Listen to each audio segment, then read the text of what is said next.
I'm Eva, and I was raised in what you could consider a typical household. However, let me assure you that the events that transpired were far but typical. I was my parents' second violin in their orchestra from the day I was born. Their golden kid, their pride and joy, was my elder brother Tom. They had high hopes for him, believing he would succeed in taking over our family's Chinese porcelain company. Me, I was only present. Tom received all the latest technology, accolades, and attention. Most recent iPhone model, Tom possessed it. The newest video game console, Tom's. Stylish invitation for a party, Tom's. Heading. Me, if I was lucky, I'd have a nighttime babysitter or some of Tom's hand-me-downs. Please understand that I didn't detest Tom or my parents. Simply put, I didn't get them. They constantly tried to pretend to be more important, wealthy, or intelligent than they actually were. With them, it was all about looks. Eva, get to your feet.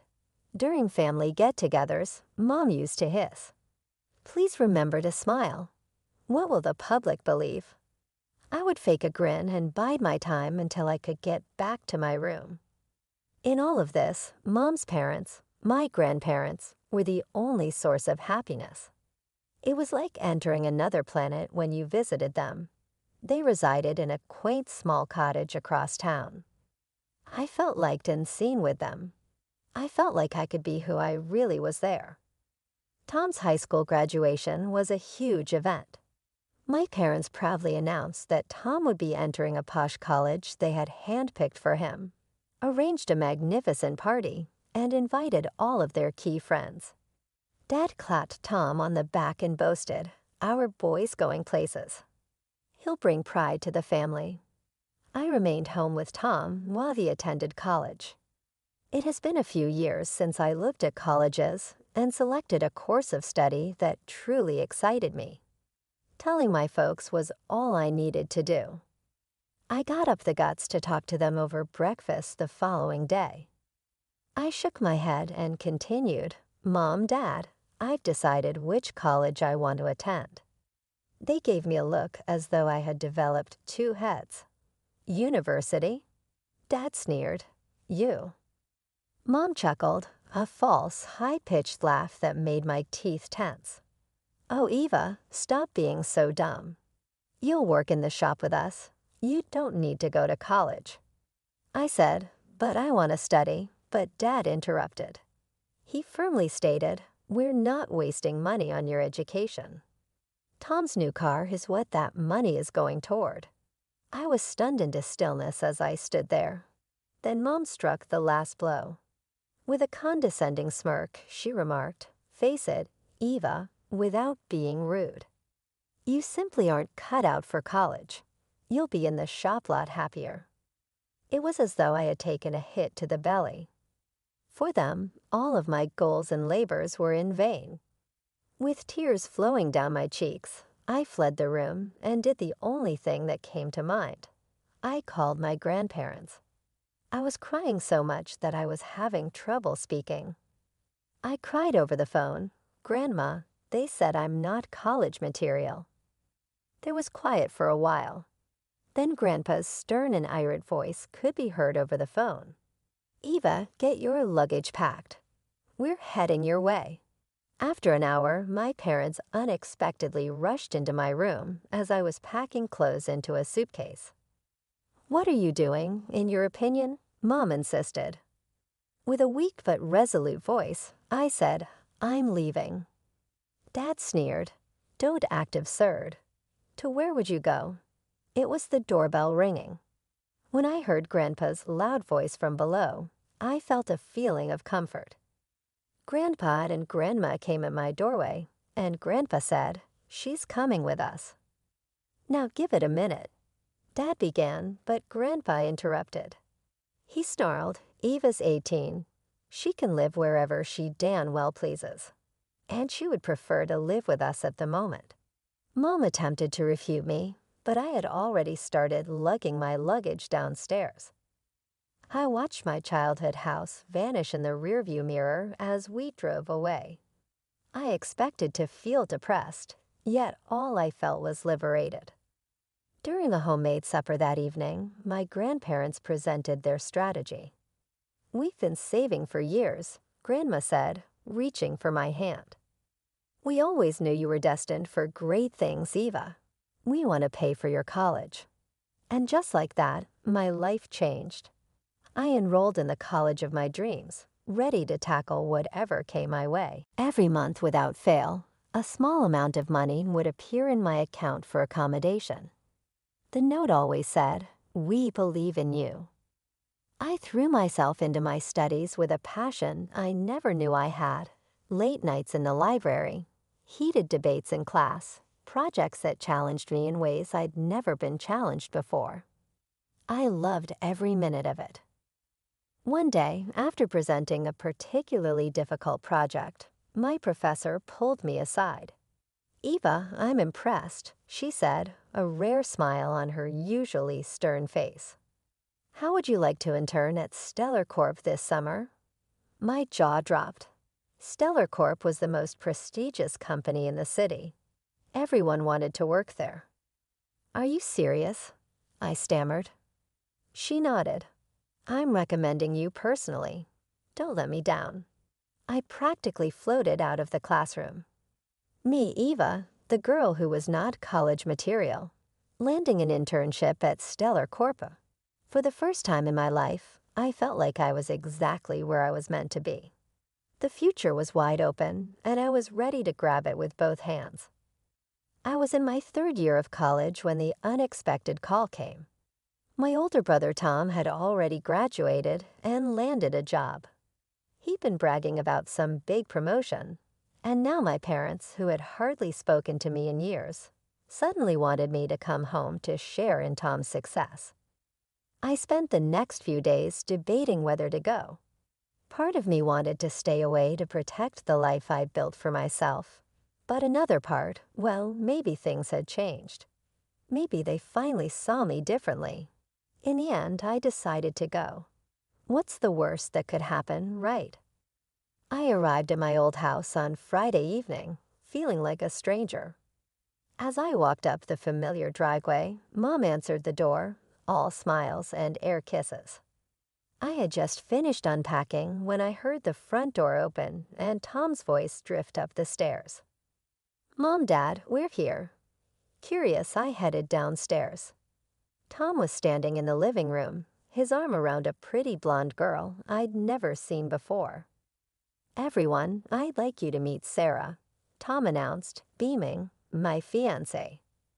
Mom let out a squeal that could have shattered glass, while Dad pumped Tom's hand enthusiastically. I stood on the sidelines, feeling like an outsider at a party I hadn't been invited to.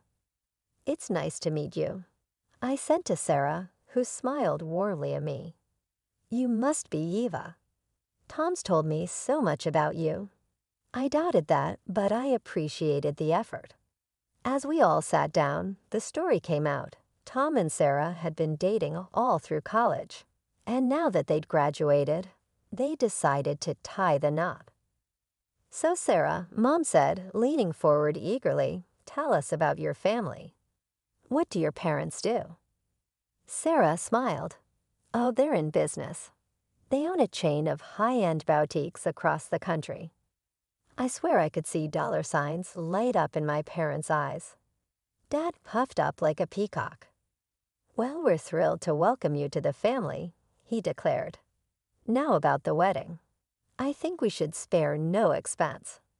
In fact, I'd be happy to cover half the cost myself." I nearly choked on my drink. Half the wedding costs. This from the man who wouldn't spend a dime on my college education. "That's very generous," Sarah said, looking a bit uncomfortable. "But really, there's no need." "Nonsense," Dad boomed. "We want this to be the event of the season. Nothing but the best for my son and his bride." I caught Tom's eye across the room. He looked embarrassed, uncomfortable. It was hard to tell. For a moment, I almost felt sorry for him.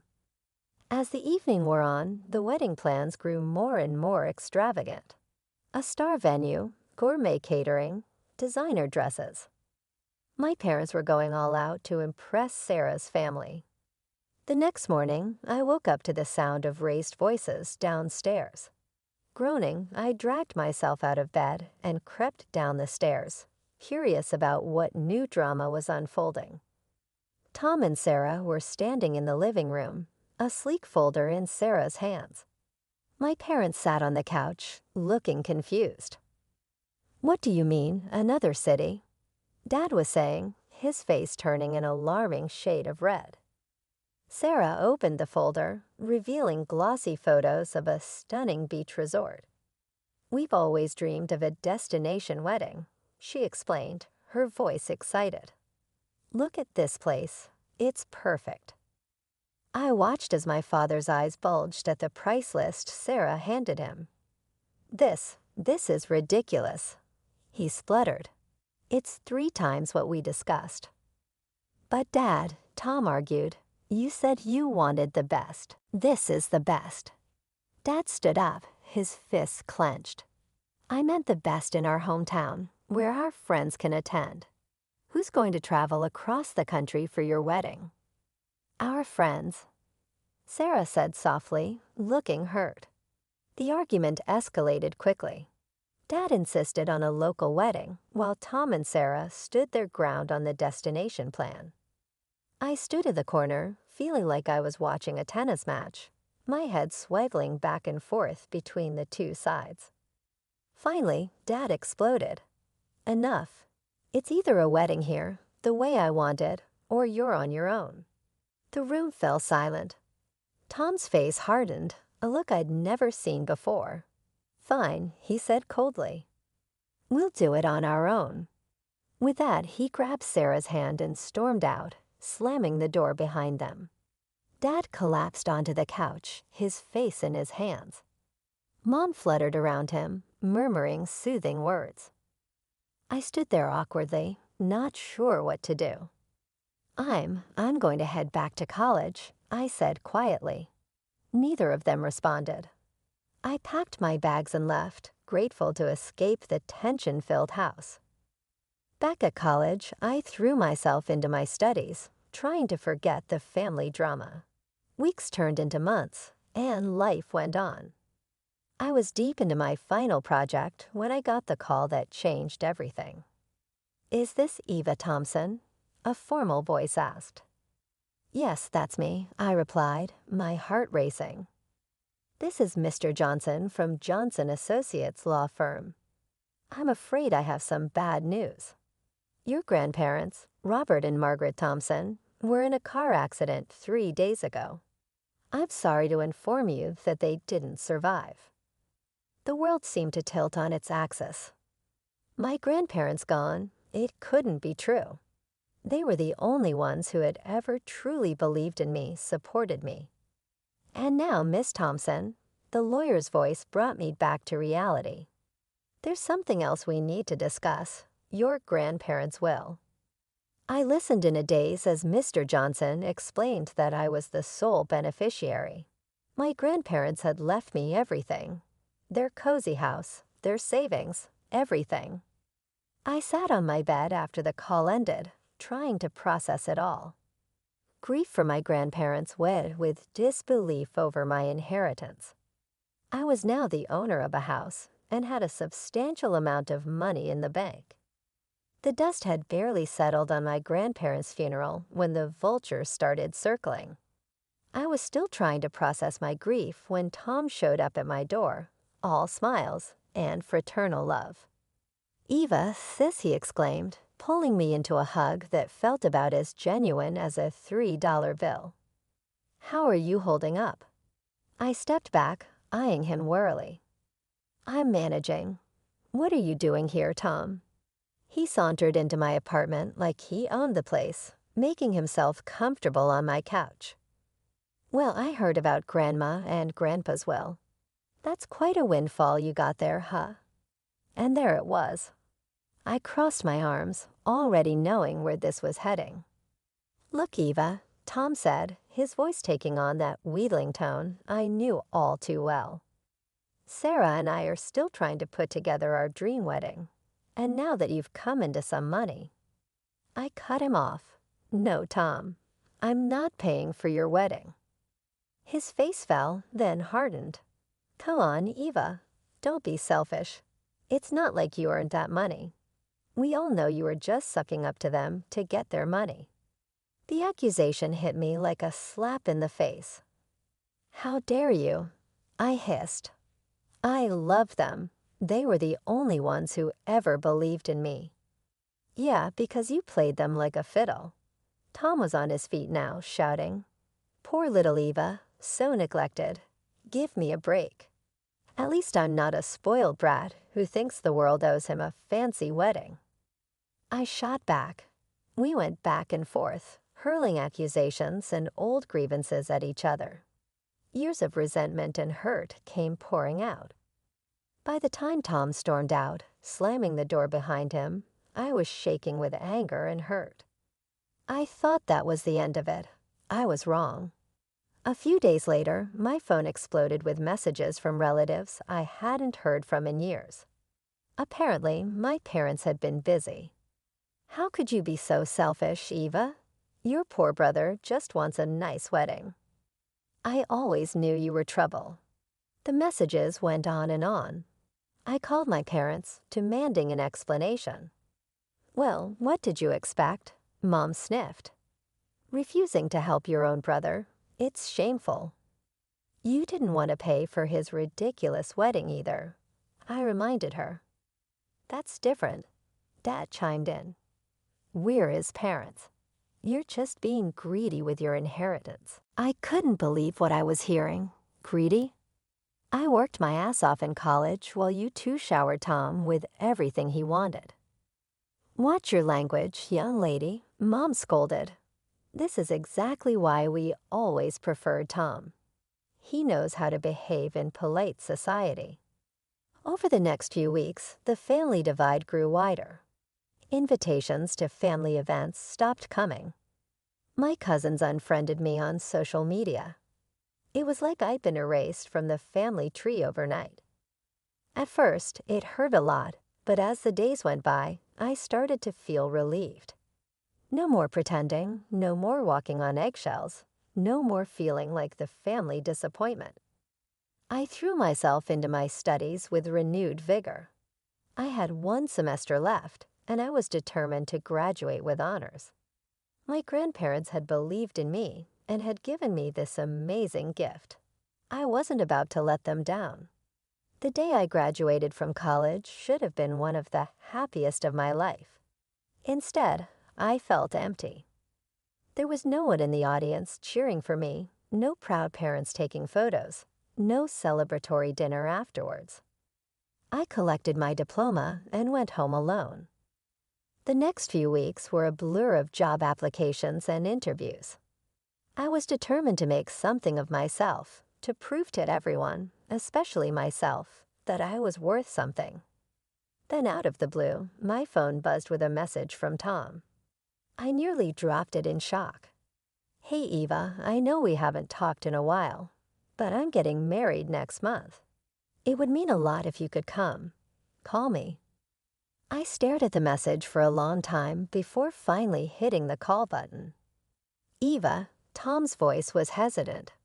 Thanks for calling. Look, I messed up. I've been thinking a lot about how I treated you, how we all treated you. I was a spoiled brat, and I'm sorry. I was stunned into silence.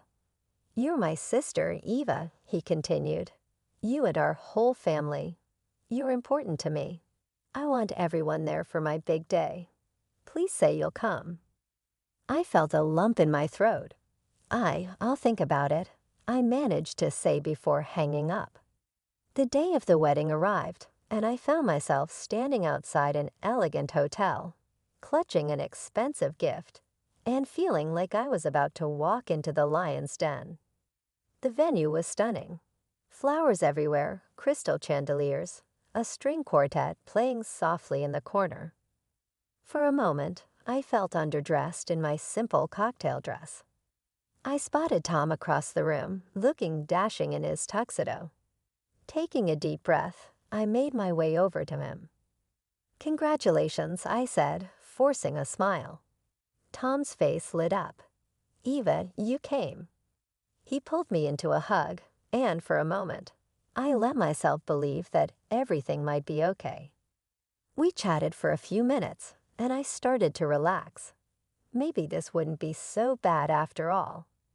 Then I saw them, Mom and Dad, making their grand entrance. Mom was dripping in jewelry, Dad in a tux that looked like it cost more than my monthly rent. They swept into the room like royalty, greeting guests with air kisses and condescending smiles. "Oh, darling, my son's wedding is just divine," I overheard Mom saying to another guest. Of course, we spared no expense. Only the best for our Tom. I had to stifle a laugh. Same old Mom and Dad, always putting on a show. As the evening wore on, I did my best to avoid them, sticking to the edges of the room, and making small talk with distant relatives who didn't seem to remember our falling out. But I couldn't shake the feeling that something was off. The way Mom kept glancing at me, the hushed conversations that stopped when I walked by. It was like waiting for the other shoe to drop. The evening was in full swing when Dad clinked his glass, calling for everyone's attention. "It's time for the family toast," he announced, beaming with pride. My stomach dropped. I hadn't prepared anything, but before I could protest, Mom was dragging me towards the stage. I stumbled after my parents, feeling like a lamb being led to slaughter. Dad started the speech, his voice thick with emotion. "Tom, Sarah, we couldn't be prouder. Your love is an inspiration to us all." Mom chimed in, "We've always been a close-knit family, supporting each other through thick and thin." I stood there, trying to keep a neutral expression, wondering what alternate reality they were living in. Then Dad dropped the bomb. "In fact, we love Tom so much that we took out a substantial loan to pay for this beautiful wedding." Wait, what? I thought.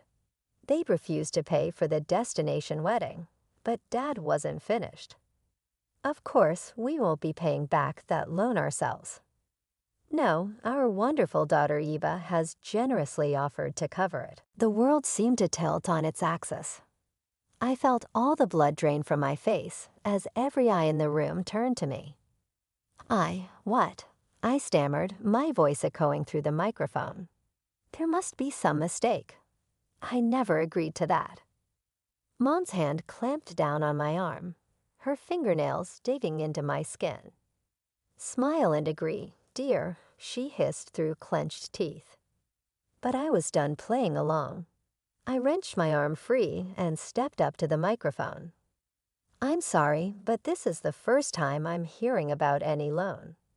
I never agreed to pay for Tom's wedding." The room erupted into shocked whispers.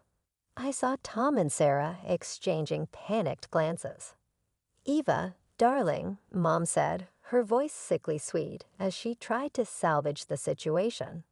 "Don't be modest. We all know how generous you are with your inheritance." That was the last straw. Generous. You mean the inheritance you all tried to guilt me out of? The one you said I didn't deserve. Dad tried to grab the microphone, but I held on tight. "I'm sorry, but I won't be paying for this wedding. I wasn't even consulted about it."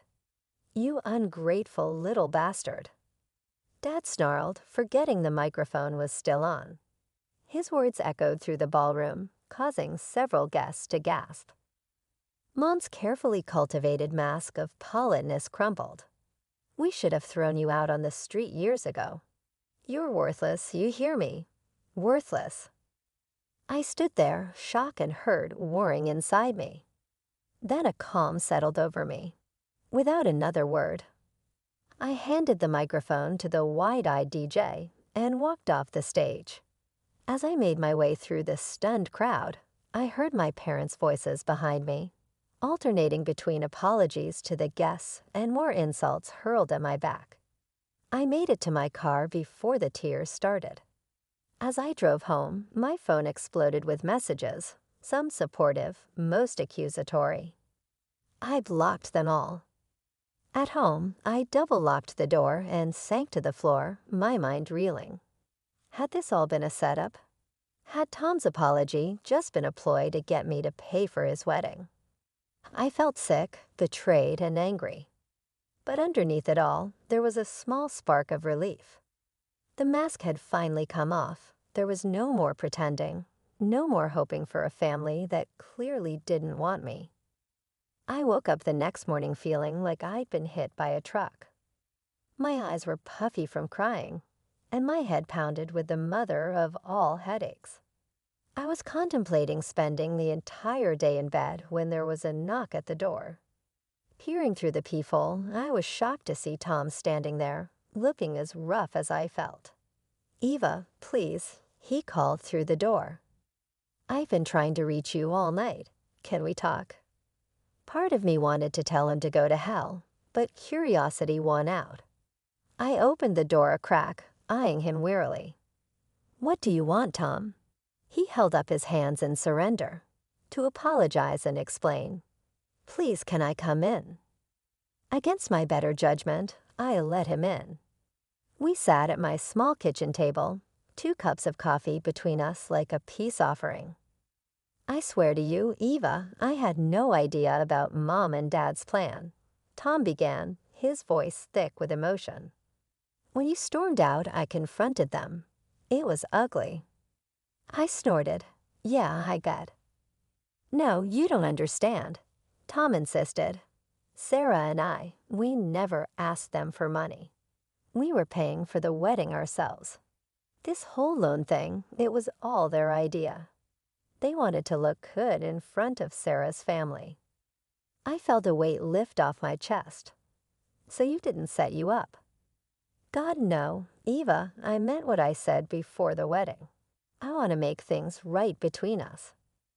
I noticed a side of Tom that I had never seen before as he spoke. He told me about how Sarah had made him see how dysfunctional our family was and how her parents loved and respected their kids instead of using them as props in a game of social climbing. Tom grinned sardonically and had remarked, "You'd never know Sarah's parents are loaded. They are the most genuine individuals I have ever encountered." Upon learning of what had transpired, they volunteered to settle Mom and Dad's debt. "How come?" "They are not able to accomplish it." I objected. Tom extended his hand. "Don't worry, I will reimburse them in full." However, they wanted to take care of us in this way so that we could move on from Mom and Dad's turmoil. Tears were starting to form in my eyes, but they weren't angry or frustrated ones for once. "So what happens next?" I inquired. Tom grabbed my hand by reaching across the table. "We are now beginning over as a true family. Eva, I want you in our life, and so does Sarah. Nothing ties you down." We engaged in meaningful conversation for hours on end, something we thought we had never done before. I had the impression that I had my brother back by the time Tom departed. The following several months flew by. After getting hired by a marketing company, I threw myself into my profession with a passion I had never idea I had. Tom and Sarah started to visit me frequently for movie evenings or supper. Tom and Sarah arrived at my house one lovely afternoon, grinning alike. Sarah said, literally jumping with excitement, "We have news. You're about to become an aunt." With a shriek, I gathered them both into an embrace. I was amazed at how much had changed even as we rejoiced. When our parents learned about the baby, they made an effort to re-enter our life, but Tom and I refused to give in. Their dramatization and manipulation were over for us. Cutting them out wasn't easy, but at least we now had each other. The family you select might sometimes be stronger than the family you are born into.